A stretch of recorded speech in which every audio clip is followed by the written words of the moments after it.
तो देखते ही देखते बोर्ड एग्ज़ाम भी आ गए, बट अब तक भी बच्चों ने प्रिपरेशन स्टार्ट नहीं की। अब तक भी इसी ट्रैप में फंसे हुए हैं कि सर किस तरीके से प्रिपरेशन स्टार्ट करें, क्या करें।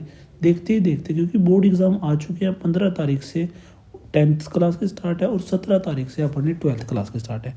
बट आपको अभी भी इतनी भी एहसास नहीं हुआ कि अभी भी मुझको पढ़ना है। बहुत बच्चों ने अभी भी स्टार्ट नहीं किया, वो ऐसा है कि वन शॉट कर देंगे, ख़त्म कर देंगे, बट ऐसा नहीं होने वाला और ऐसे नहीं आने वाले 99 परसेंटाइल। तो जिन जिन बच्चों ने 99 परसेंटाइल या फिर 90 परसेंटेज से अबव का गोल रखा हुआ है वो तो इस वीडियो को देखना, अदरवाइज बाकी बच्चे यहाँ से चले जाना। क्योंकि जिन बच्चों को पढ़ने में मोटिव है मैं उनको ही यहाँ पर बताने के लिए आया हूँ, ऐसा नहीं कि सारी की सारी भीड़ यहाँ पर आ गई। ठीक है, तो बेसिकली आज मैं बताऊँगा, मैं पहले आपके बारे में डिस्कस कर देता हूँ। मैंने क्लास 12th के अंदर 95 परसेंटेज लेकर आया था। उसके साथ के साथ उसी ईयर में मैंने अपना जेई मेंस क्लियर किया था, जिसके अंदर मेरे 97 परसेंटाइल आई थी और मैं अब एनआईटी के अंदर बीटेक कर रहा हूँ। ठीक है, तो मेरी क्वालिफिकेशन पे डाउट मत करना कि मैं आपको समझा नहीं सकता, मैं आपको अपने हिसाब से प्रॉपर्ली समझा दूंगा। बस आप इस चीज़ को फॉलो करना, आपके भी मार्क्स अच्छे ही आएंगे। ठीक है, चैनल को लाइक सब्सक्राइब कर लेना, क्योंकि बेसिकली अब मैं रेगुलरली इसी टाइप का कंटेंट डालूंगा, आपकी बोर्ड एग्जाम में मदद करूंगा, साथ के साथ आपके जेई एग्जाम में भी। तो चैनल को सब्सक्राइब कर लेना। चलो स्टार्ट करते हैं। तो बेसिकली हम किसके बारे में डिस्कस कर रहे हैं, हम बेसिकली डिस्कस कर रहे हैं क्लास 12th के बोर्ड एग्जाम में। तो बेसिकली मैंने एक स्ट्रेटेजी बनाई है, अगर क्लास 12th में बोर्ड एग्जाम में ईजिली 90 से अबव स्कोर करना है तो RPR रूल है। RPR रूल क्या है वो मैं आपको आगे डिस्कस करूंगा। फर्स्ट मैं आपके साथ डेट शीट डिस्कस करता हूँ। तो जैसे कि आपको स्क्रीन पर दिख रहा है, 17 फेब को आपका फिजिकल एजुकेशन है, 21 फेब को आपका फिजिक्स है, 27 फेब को केमिस्ट्री है, 8 मार्च को मैथ है, 11 मार्च को इंग्लिश है, 25 मार्च को बायोलॉजी है। ठीक है, तो ये तो आपने देख लिया। चलो अब बात करते हैं कि बेसिकली हमारा जो रूल है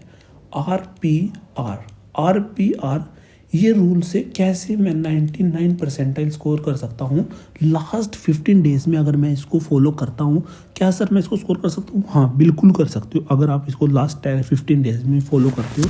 बट ये आपको फॉलो करना पड़ेगा और इसमें आपको मेहनत करनी पड़ेगी। ठीक है, जो इंपॉर्टेंट टॉपिक्स है, इंपॉर्टेंट चैप्टर्स में इंपॉर्टेंट टॉपिक्स जो हर साल रिपीट हो रहे हैं, जिनके हर साल क्वेश्चन आ रहे हैं, अगर वो भी आप करके चले गए तो 99 परसेंटाइल आ जाएगी। वो नेक्स्ट वीडियो में आपको मिलेगा। इस वीडियो में आपको स्ट्रेटजी बता रहा हूँ। ठीक है, तो इसमें आपको RPR रूल में क्या करना है, ये जो R है ये सबसे फर्स्ट आपको डिनोट करता है रिवीजन। मैं इसको फर्दर भी क्लासीफाई करूँगा रिवीजन के अंदर किस किस टाइप की रिवीजन होएगी। देन उसके बाद जो हमारा P है ये हमारा रिप्रेजेंट करता है प्रैक्टिस। अब बताऊंगा मैं आपको फर्दर प्रैक्टिस कैसे और PYQ कैसे। और जो हमारा R है, ये जो में लास्ट R है हमारा, ये हमारा डिनोट कर रहा है that is called representation. Representation के अंदर मैं आपको बताऊंगा कि किस टाइप की रिप्रेजेंटेशन और किस हिसाब से आपको करनी है। ठीक है, तो सबसे फर्स्ट हम स्टार्ट करते हैं अपना रिवीजन। तो एज़ यू ऑल नो कि रिवीजन जो है कितना इंपॉर्टेंट है। ठीक है, तो रिवीजन जो है हमारा इन बोर्ड एग्ज़ाम, जो रिवीजन है ये बहुत ही इंपॉर्टेंट पार्ट फॉलो करता है। अब मैं आपको डिस्कस करता हूँ रिवीजन टेक्निक कि किस हिसाब से आपको रिवीजन करनी है इफ़ेक्टिव वे में। ठीक है, वो मैं आपके साथ आज डिस्कस करता हूँ। बेसिकली आप क्या कर लो, अब हमारे पास जो है लास्ट सराउंडिंग साउंड को प्लीज़ वो करना वर्ड। ठीक है, तो लास्ट के जो हमारे पास 15 डेज़ हैं, इसके अंदर आपको रिवीजन किस हिसाब से करनी है। आपको बेसिकली अपना मैं सबको पता है कि अब स्कूल वालों ने सारे बच्चे फ्री कर दिए होंगे, अब आपके पास अपना टाइम है, आप पूरा दिन अपना है। ठीक है, तो आपको बेसिकली क्या करना है कि अपने इस टाइम को 3 हिस्सों में डिवाइड करना है। ठीक है, 3 हिस्सों में डिवाइड करना है, 3 हिस्सों में डिवाइड करना है और इन 3 हिस्सों को 7 हफ्तों में, मतलब एक वीक के अंदर 7 डेज़ होते हैं ना, एक वीक के अंदर 7 डेज़ होते हैं, तो 7 डेज़ में इसको सेपरेट आउट करना है। ठीक है, रोज़ ऐसा नहीं करना कि रोज़ हर सब्जेक्ट को पढ़ना है, ऐसा बिल्कुल नहीं करना। बेसिकली एक दिन के अंदर 3 या फिर 2 सब्जेक्ट की रिवीजन करनी है। ठीक है, और लगभग आपके पास एक इस सब्जेक्ट में 10 चैप्टर या 12 चैप्टर होंगे। ठीक है, तो हर रोज़ 2 चैप्टर या 1.5 चैप्टर आपको रिवाइज करना है। बेसिकली मैं अब मान के चलूँ कि आप सबका जो सिलेबस है वो कंप्लीट हो चुका होगा। तो सिलेबस जो आपका है वो कंप्लीट हो चुका है। अब आपको क्या करना है, सिर्फ रिवीजन। ठीक है। तो एक डेज के अंदर आपको क्या करना है, आपको एक डेज के अंदर मान लिया आप 3 सब्जेक्ट की रिवीजन कर रहे हो, तो आपको 3 सब्जेक्ट लेकर चल रहे हैं। तो सबसे फर्स्ट क्या करना है, मान लिया फर्स्ट सब्जेक्ट है, तो फर्स्ट सब्जेक्ट के अंदर आपको क्या करना है, फर्स्ट सब्जेक्ट लेना है, उसका जिस चैप्टर की आपको रिवीजन करनी है, सबसे फर्स्ट आपने आंख बंद करके उस चैप्टर के बारे में सारा डिस्कस करना है कि इसके अंदर कौन कौन से टॉपिक हैं, किस किस टाइप के कंसेप्ट बन रहे हैं इसके अंदर, और किस किस टाइप के क्वेश्चंस बनते हैं। ठीक है, तो ये आपको आंख बंद करके एक बार सारा कुछ आपने सोचना है। उसके बाद आपको नोटबुक खोलकर आपको नोटबुक खोलनी है और साथ के साथ एक पेज लेना है जिसके ऊपर आप अपने शॉर्ट्स नोट्स बनाएंगे जितना भी आप रिवाइज करोगे। ठीक है, तो इस तरीके से 1 से लेकर 2 आवर के अंदर आपको पूरा चैप्टर रिवाइज कर लेना है। मतलब कि आपकी टिप्स पर होना चाहिए उस चैप्टर के हर एक नोट्स, उसकी एनसीईआरटी की हर एक लाइन, ठीक है, आपके दिमाग में छप जानी चाहिए। ठीक है, इस तरीके से आपको रिवाइज करना है और उसके एक पेज के ऊपर आपको वो सारे के सारे नोट्स आपके एक पेज पे हो जाने चाहिए। ठीक है, उसके बाद 2 घंटे देने के बाद उसके 1 आवर तक 1 आवर, ठीक है, 1 आवर क्या करो, आपको सिलेबस तो सारा रिवाइज है ही है, वो तो आप सिर्फ एक रिवीजन कर रहे हो। बेसिकली क्या है, रिवीजन एक बहुत इंपॉर्टेंट पार्ट है।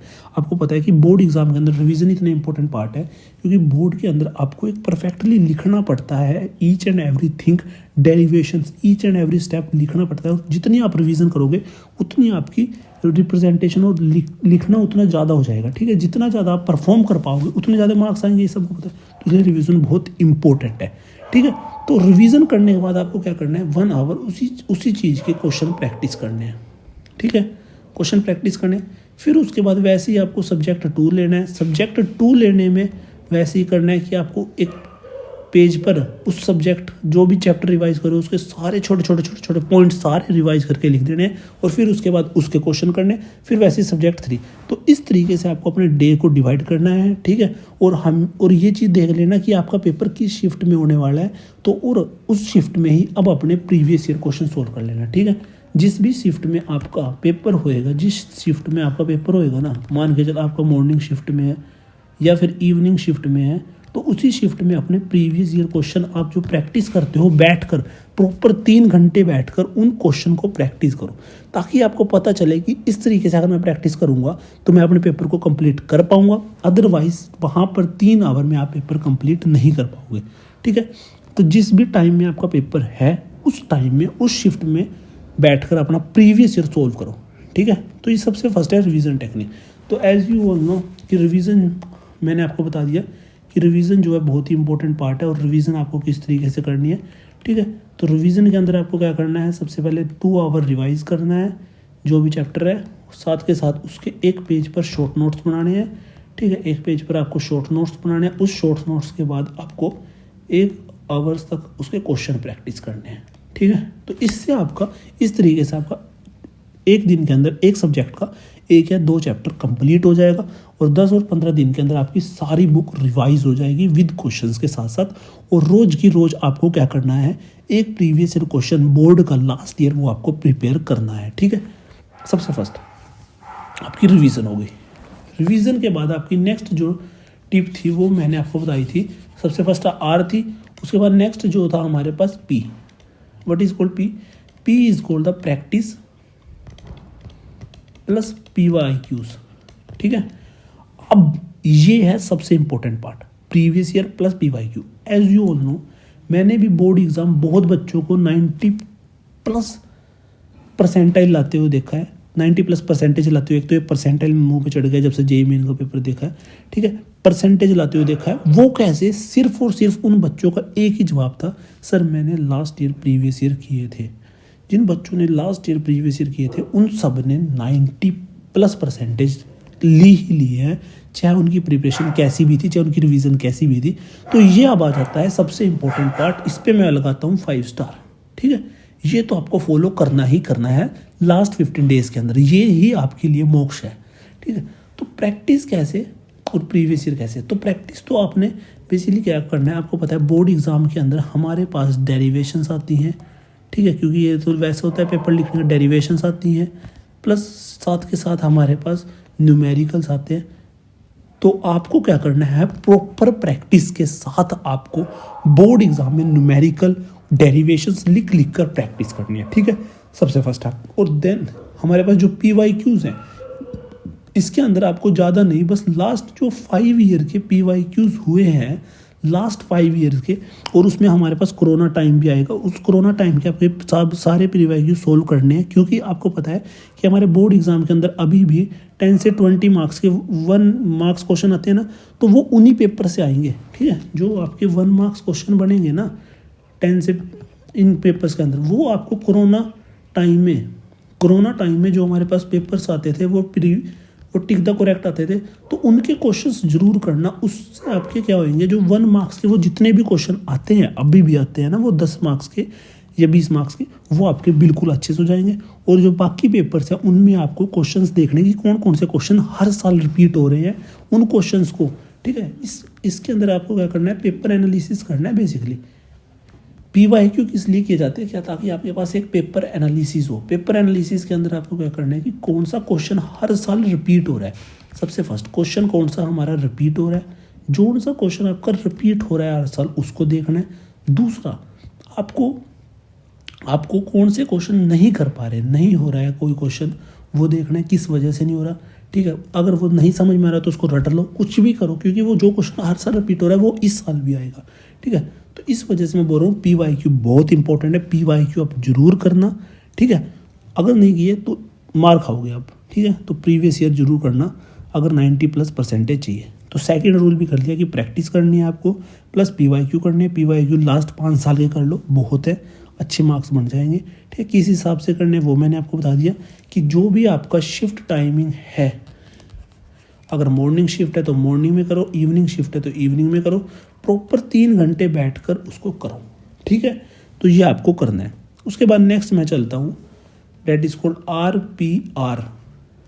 इसके अंदर हमारे पास आता है रिप्रेजेंटेशन, नेक्स्ट जो है representation and time management. Next जो हमारे पास टाइम मैनेजमेंट, तो इसके अंदर मैं आपको बताऊंगा कि ये जो है लास्ट स्टेप है।